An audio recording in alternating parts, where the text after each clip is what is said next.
దీపోత్సవ కార్యక్రమం మొదటి రోజు నిన్న దిగ్విజయంగా పూర్తి చేసుకొని ఈరోజు కూడా భక్తజనులందరూ ఇక్కడికి వచ్చి తుని పీఠాధిపతి ఆధ్వర్యంలో దీపం జ్యోతి వెలిగించడం జరిగింది. నిన్న మనకి చాగంటి కోటేశ్వరరావు గారు దీపం గురించి ఎంతో గొప్పగా చెప్పారు.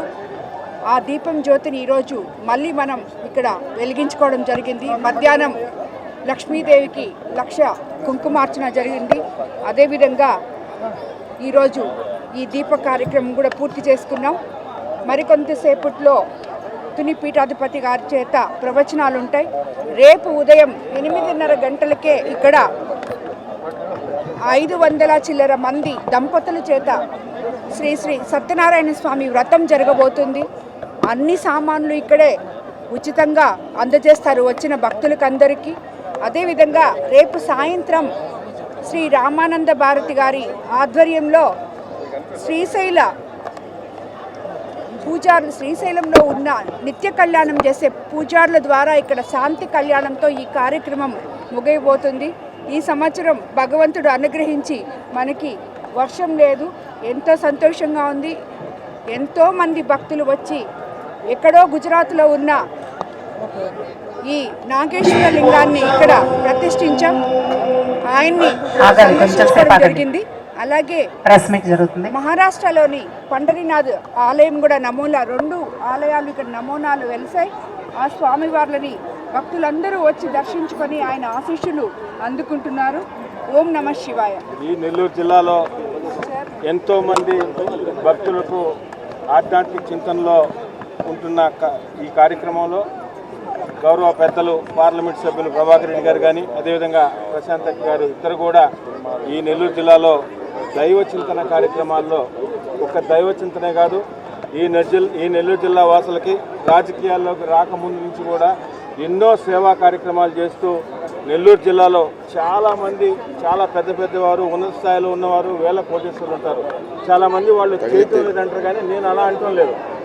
ఎంత ఉన్నా ఆ దేవుడు 100 మంది ద్వారానే ఈ దైవ కార్యక్రమాలు చేసే భాగ్యం కల్పిస్తారు. దాంట్లో ఈ నెల్లూరు జిల్లాలో మొట్టమొదటి స్థానంలో ఉన్నవారు వేమిరెడ్డి ప్రభాకర్ రెడ్డి గారు, వేమిరెడ్డి ప్రశాంత్ రెడ్డి గారు. వారికి ఇంతకు మునుపు కూడా చాలాసార్లు చెప్పిన ఈ జిల్లాలో ప్రత్యేకంగా వేమిరెడ్డి ప్రభాకర్ రెడ్డి అనే వ్యక్తి పుట్టడమే ఈ జిల్లా వాసులు చేసుకున్న అదృష్టంగా మరొకసారి కూడా ఈ సందర్భంగా తెలియజేస్తున్నాం. 1 కాదు 2 కాదు, విద్య అదేవిధంగా వాటరు, ఎన్నో సేవా కార్యక్రమాలు ఇవన్నీ కూడా ఈరోజు, ఎందుకంటే చాలామంది భక్తులు మధ్య పేద తరగతి వాళ్ళు, బడుగు బలిగిన వర్గాలు కూడా ఎక్కడికెక్కడికో పోలేక దూర ప్రాంతాలకి అవన్నీ కూడా తీసుకొచ్చి ఈ నెల్లూరులో పెట్టి సింహపురి గడ్డ మీద పెట్టి మన నెల్లూరు జిల్లా వాసులకి భక్తులందరూ కూడా చూపిస్తున్న ఘనత కూడా వేమిరెడ్డి గారి దంపతులది. ప్రజలందరూ కూడా ఆ విధంగా ఆశీర్వదించాలని, అదేవిధంగా ఆ దేవదేవుడు భగవంతుడు వారికి ఆరోగ్యాలతో అన్ని విధాల అండగా ఉండాలని కూడా మనస్ఫూర్తిగా కోరుకుంటున్నాను. భగవంతుడు ఆ శివపార్వతుల ఆశీర్వాదాలు ఆ దంపతులకు ఉండాలా, ఇక్కడికి వచ్చిన భక్తులందరికీ ఉండాలా, అందరికీ ఆ భగవంతుడు ఆశీర్వాదాలు ఉండాలని చెప్పి మనస్ఫూర్తిగా కోరుకుంటున్నాను.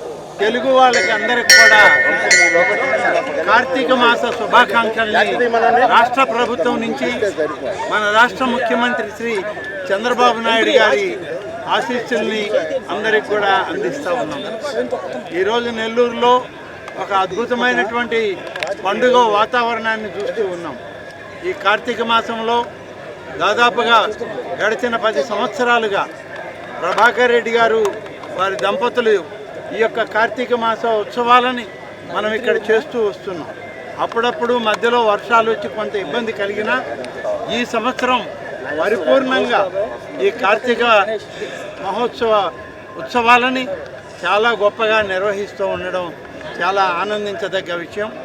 ఈరోజు ఉదయం ఒంగోలులో కార్యక్రమాలు ముగించుకొని ఒంగోలులో ఈటీవీ వాళ్ళ యొక్క కార్తీక దీప కార్యక్రమంలో పాల్గొని నెల్లూరులో ఈ విఆర్ కాలేజీ గ్రౌండ్స్లో వేమిరెడ్డి ప్రభాకర్ రెడ్డి గారు, ప్రశాంత్ రెడ్డి గారు నిర్వహించేటువంటి వారి ఆధ్వర్యంలో ఇంత అద్వితీయంగా ఈ యొక్క కార్తీక దీపోత్సవ కార్యక్రమాలను నిర్వహిస్తున్నందుకు భగవంతుడు వారికి మంచి ఆరోగ్య ఐశ్వర్యాలను ప్రసాదించాలని, అలాగే ఈ కార్తీక ఉత్సవాలు మరి భారతదేశమంతా ప్రతి ఒక్కరూ కూడా దీన్ని చూసి ఆనందించాలి అని చెప్పి కోరుకుంటూ అందరికీ నా యొక్క శుభాకాంక్షలను తెలియజేస్తూ సెలవు తీసుకుంటాను.